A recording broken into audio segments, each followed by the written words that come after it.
Christmas is an expensive time of year, and for a lot of people, this one feels tighter than ever. The cost of living has risen sharply, whilst wages haven't necessarily kept up, and unemployment is also rising, especially amongst young people.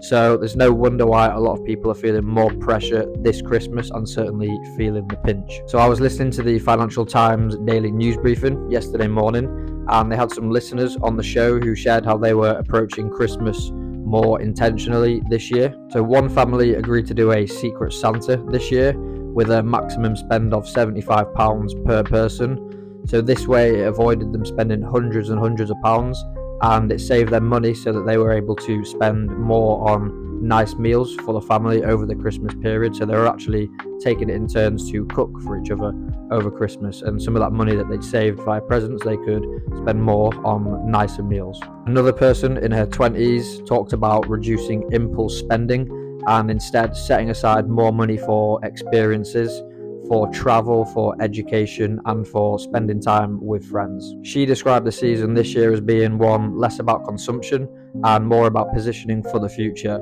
So building in financial discipline now so that she has more options later and more meaningful experiences. And I just want to be clear, I think if you've got the financial capacity to do so, and if you plan for it, then buying gifts is a wonderful thing.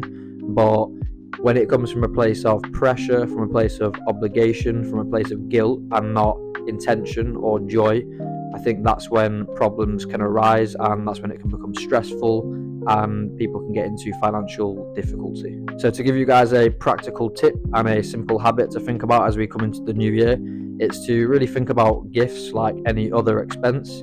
Factor it into your budget and plan for it. Set aside a monthly amount, and then that way when December comes around, it's not going to be a complete shock to the system. And yes, we do live in a consumer culture here in the West, but let's not forget that ultimately Christmas is about time, connection, experiences, not just the price tag. But as always, I'm really interested to hear how you guys approach Christmas spending and what matters most to you about Christmas. Let me know in the comments.